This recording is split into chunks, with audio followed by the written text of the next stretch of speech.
Yes, it's the US elections. Actually, a month to go, that's all, before the US presidential election. So guess who had a trip to the States to find out what was going on there? Oh, yeah, I did. And while I was there, I paid a visit to Good Morning America to see how breakfast audiences in the States have been kept up to date with the battle for the White House. Here's what we found out. Waking up with Good Morning America. It's the morning rush hour. We're in the heart of New York, Manhattan, Times Square. And here on the pavement, a live breakfast television show. Good Morning America. This morning, Sarah Palin leads the negative attacks for John McCain as the Obama forces prepare to fight back. Every day, millions of Americans tune in to what's called GMA, 2 hours of breakfast television that's quite a lot like ours, with one or two significant differences, not least this. Hello and happy Monday, everybody. Good Morning America. Diane Sawyer with Robin Roberts back. Glad you're Yes, back. It's Monday, both presenters are women. They do let some men in on the act, like newsreader Chris Cuomo and weatherman Sam Champion. Oh, look at all that. Very nice. Plus a small army of technicians. This show is not run on a shoestring. So they have two studios here. One upstairs for the serious stuff, one down here for the fun stuff, and real people. Okay, why do you like Good Morning America so much? Oh, Diane and Robin and Champion. Can't start the day without them. The commentators are great. I think that they inform us so well and, keep us on top of things. Good Morning America, USA. Wake up with them. Wake up. I'm a New Yorker and I watch GMA. Yeah, but you have to say that because you're in their studio right now, right?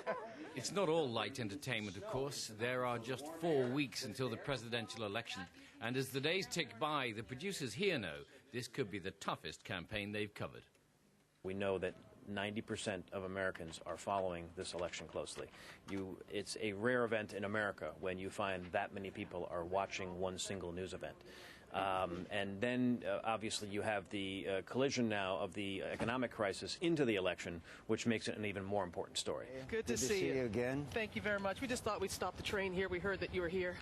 Thank you. So important, in fact, that the program broadcast live from all 50 states in just 50 days to touch base with its viewers and to get the big interviews, like this one with John McCain in the middle of a cornfield.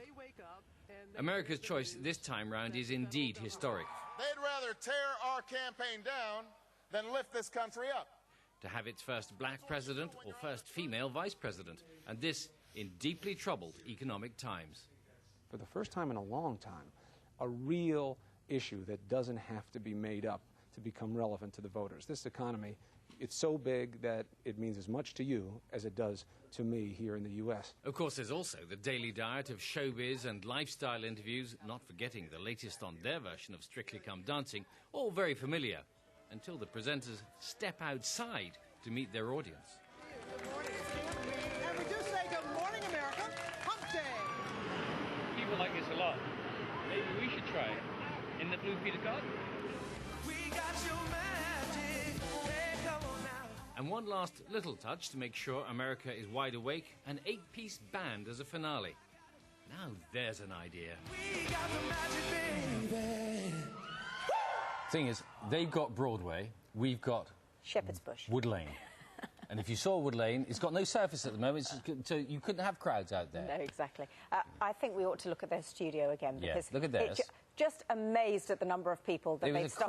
There was a crowd. That was during a relatively light moment. Have they all got something to do? Well, yeah, they've got a cameraman on every camera, and then they've got cable guys and lighting assistants and producers. And what have we got?